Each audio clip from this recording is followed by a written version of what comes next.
Senator Burton K. Wheeler represented Montana in the United States Senate for 24 years, from 1923 to 1947. He was a Democrat, nominally a Democrat, most of his career, but extremely independent politician. I say he was controversial and consequential. In that 24 years that Wheeler served in the Senate, represented Montana in the Senate, there are really very few things domestically or internationally that he did not have his hands on in one way or another. Wheeler was a Democrat, but a progressive Democrat. There were Republican progressives from the West for sure, people like William Borah from Idaho, who was a close personal and political friend of Wheeler's. They shared certain common characteristics, I think. Real independence, for one thing. Second, they were almost all opposed to what Wheeler frequently called concentrated power. Too much power in the hands of big banks, Wall Street, big utility companies. Certainly in Montana, the Anaconda Mining Company was a frequent adversary of Wheeler's, and he gave as well as he got in battles with the Anaconda Company, which really dominated Montana politics and the economy in the 1920s and 30s. There are several big accomplishments, I think, that Wheeler deserves credit for. Perhaps the most significant thing he did in his Senate career came in 1937. He had been a big supporter of Franklin Roosevelt's election in 1932, but pretty quickly after that election soured on portions of the New Deal. And while he supported most of the New Deal legislation in the early Roosevelt first term, he came to have some very different opinions about the direction the New Deal was headed, and was concerned about the concentrated power of the growing power of the federal government, the growing power of the presidency. In 1937, after Roosevelt wins an enormous re-election landslide, he attempts to, in his words, reform the Supreme Court. And really it amounted to packing the court. He wanted to add 6 new justices to the court, taking the size of the Supreme Court from 9 members to 15 in one fell swoop. And Wheeler, although a Democrat and basically had been supportive of much of Roosevelt's program, really resisted that. Not just from the sidelines did he resist it, but he became the Senate leader of the opposition to Roosevelt's court packing.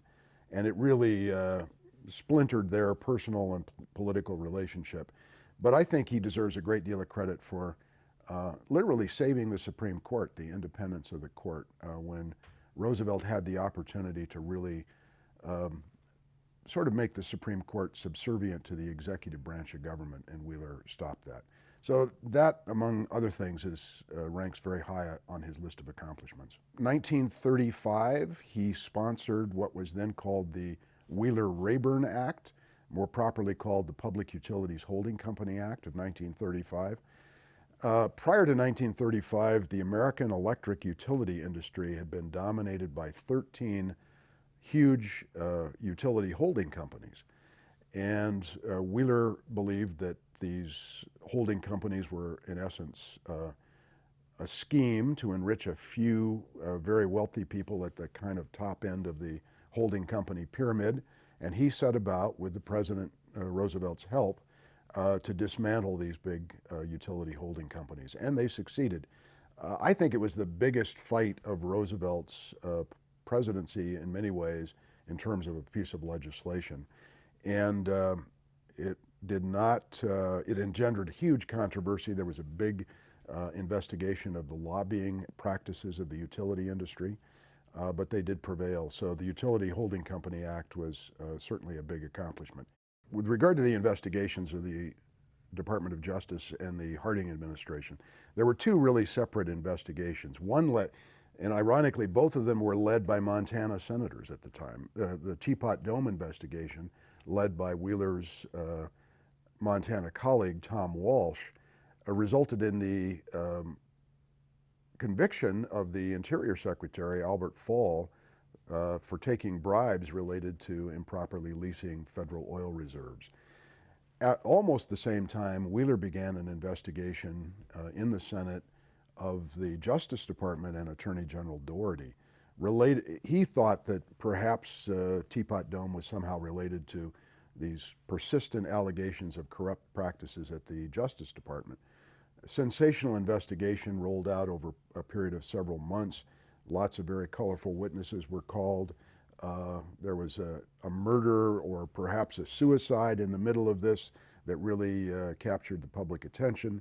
It ultimately resulted in Doherty's resignation, and he subsequently, on 2 different occasions, stood trial for crimes that he was alleged to have committed while he was Attorney General. Various kind of grifting schemes and enriching himself and his cronies at the expense of their government positions. Doherty escaped conviction on the second trial. First trial was a hung jury. On the second trial, he escaped conviction because one of the 12 jurors held out against convicting him. But he was forced to resign, and forever after, Wheeler took a lot of credit for rooting out this corruption at the highest levels of the federal government. Ironically, he paid something of a price for it because the Justice Department really set out to push back against him in a major way, and they concocted some charges against him here in Montana. He was indicted. He stood trial while he was in the Senate. This was in 1924, and was acquitted by a jury in Great Falls, but sensational trial of the investigator being accused of doing essentially what he was accusing the Attorney General of doing. Right in the middle of all of this, he's been indicted in Montana. He is investigating the Attorney General, and he bolts the Democratic Party to join the Progressive Party ticket with Robert La Follette from Wisconsin. So Wheeler runs as vice presidential candidate on the Progressive ticket in 1924. The Progressives did very, very well actually in the West. They only won one state, Wisconsin, but they ran ahead of the Democratic ticket in many Western states, came relatively close to winning the electoral votes here in Montana. The enduring importance of that to Wheeler's career, I think, was, number one, it really whetted his appetite to be even more involved in national politics with his own eye towards running for president at some point. And the ticket or the platform that the Progressive Party advanced in 1924 in large part came to be the basis for Franklin Roosevelt's New Deal in the early 1930s.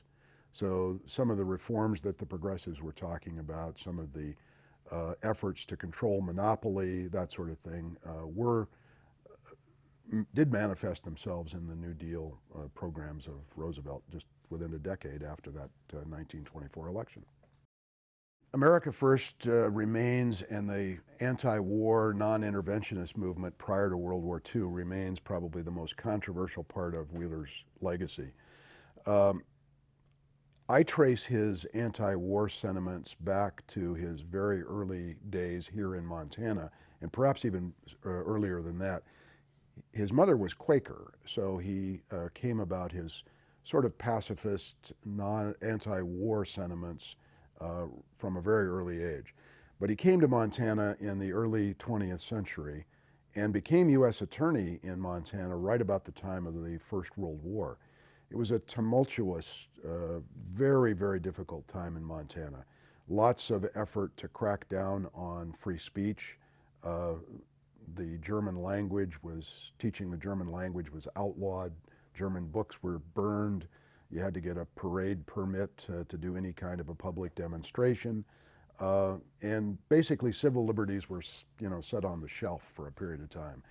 Wheeler, as U.S. Attorney, I think very courageously pushed back against this real excess, this sort of patriotic zealotry that if you were in any way critical of the war effort, critical of President Woodrow Wilson, you were a traitor to your country. You were unpatriotic. And he really pushed back against that, refused to bring charges against people that the newspapers and others thought needed to be cracked down upon because they were speaking out against the war effort.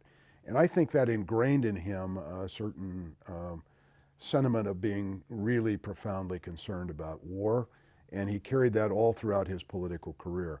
It really manifested itself in a major way, though, in 1941 when he became associated with what was then called the America First Committee, a grassroots movement, still one of the largest grassroots movement in American political history. At the height of America First, there were probably 850,000 members across the country, 450 chapters, and Wheeler became the most prominent speaker for the America First Committee, traveled extensively. It's about all he did really in 1941, travel and conduct meetings, speeches, big rallies in Madison Square Garden and the Hollywood Bowl in Los Angeles and places like that, where these mass rallies against American involvement in World War II played out.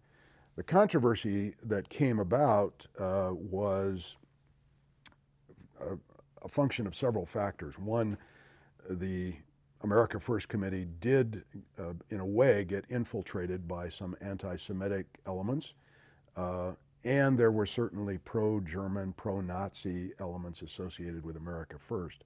I found no evidence in my research of Wheeler's story of his personal anti-Semitism or his being a Nazi agent, as some accused him of being, but he was nonetheless, those rumors or those innuendos tainted his career from that point on, and he suffered from that, and I think it ultimately contributed to his electoral defeat right after World War II here in Montana.